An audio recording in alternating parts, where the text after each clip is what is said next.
हर हर महादेव, जय भोलेनाथ। दोस्तों श्री शिवा नमस्ते फिर। दोस्तों आज की वीडियो में कुछ बहुत ही महत्वपूर्ण बातों के बारे में हम लोग पूज्य गुरुदेव के श्रीमुख से सुनेंगे। उन्हीं की कथा के द्वारा ली हुई कुछ अंश है, उन्हीं के मुखार बिंदु से ही हम लोग सुनेंगे। बहुत ही महत्वपूर्ण जानकारी दे रहे हैं पूज्य गुरुदेव, तो अवश्य वीडियो के अंत तक बने रहिए। कोई भी बात इस वीडियो की अच्छी और उपयोगी लगे तो एक लाइक अवश्य करिए। आप पहली बार मेरे चैनल पर आए तो मेरे चैनल को सब्सक्राइब करिए, बेल नोटिफिकेशन अवश्य दबाइए जिससे आने वाली वीडियो आपको समय से प्राप्त हो सके। कोई भी प्रश्न या सुझाव हो तो कमेंट बॉक्स में लिख सकते हैं। दोस्तों पूज्य गुरुदेव के श्रीमुख से बहुत ही महत्वपूर्ण जानकारियों को सुनते हैं। सोने के दीपक में भगवान को बाती लगा रहे हो कि चांदी के दीपक में बाती लगा रहे हो कि मिट्टी के दीपक में बाती लगा रहे हो कि पीतल के में लगा रहे हो कि आप रतन माणिक मोती के दीपक में दिया लगा रहे हो, उससे कोई फर्क नहीं। फर्क ये पड़ता है कि दीपक में जो बाती लगाई गई उससे प्रकाश कितना। हम चांदी का दिया लगाते हैं गुरु जी, कैसा होता है? हम पीतल का दिया लगाते हैं गुरु जी, कैसा होता है? हम इस मिट्टी का दिया लगाते हैं, कहते हैं दिए से मूलता नहीं है, मूलता जो घी भरा है, जो बाती लगाई है, तो बाती का प्रकाश कैसा हो, वो बाती का प्रकाश कितना। हमारा इतना बड़ा परिवार है गुरु जी। अब देखिए सोने का दीपक, सोने का दीपक देखिए, हमारा इतना बड़ा परिवार है गुरु जी।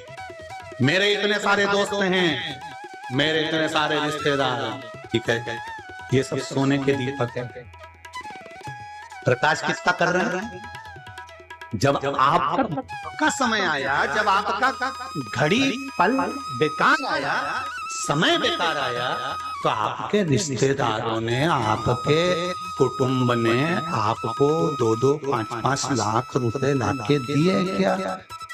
किसी रिश्तेदार ने आकर कहा नहीं साहब हम तुम्हारे को पूरी दुकान डलवा देते हैं, तुम 1 रुपया वापिस मत करना, तुम्हारी दुकान में माल भी हम भरेंगे, जमीन भी हमारी, जगह भी हमारी, माल भी हमारा।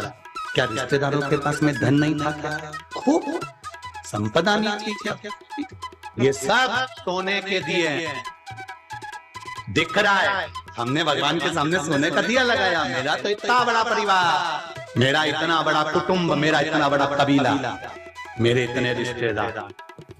जब दुख की घड़ी आई, रिश्तेदार का मतलब, कुटुंब का मतलब, परिवार का मतलब मालूम है कि नहीं मालूम है? एक को दुख आया तो 5-6 जितने भाई हैं उन्होंने अपने पास का धन निकाल कर इसको पूर कर इसको अपने लेवल में लाकर खड़ा कर दिया। तो समझो कि रिश्तेदार है, तो समझो कि कुटुंब वाला, बल्कि और दुनिया के लोग आने देने लगे, संभाल के नहीं चल रहा था, खूब उजाड़ रहा था, बर्बाद तो होना ही नहीं। अच्छे समय में ढोल बजवाने वाले, बैंड बाजे बजवाने वाले, नगाड़े बजवाने वाले कम मिलेंगे, पर बुरे समय में डीजे बजवाने वाले ढेर मिलेंगे। उनका एक ही काम रहेगा, डीजे जैसा काम करेंगे। जब भी शादी में जाएंगे तो अपने समाज वाले की, परिवार वाले की, कुटुंब वाले की कोई की बुराई करके डीजे जैसी बुराई करेंगे। तो पहले बोल रहा था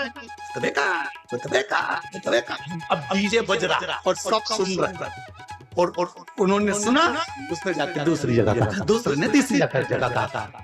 साथ का है समाज, परिवार, हमारे को भी समय आने पर एक हो जाना चाहिए। फिर देखिए काका डीजा बजा सकता।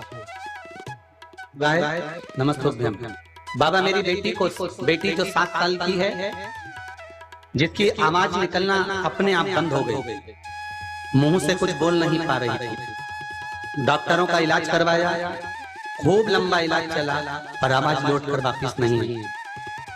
हमने उसको डॉक्टर के पास ले जाकर भी कान, मुख, गला, सब तरह की जांचें करवा दी, पर कोई आराम नहीं था।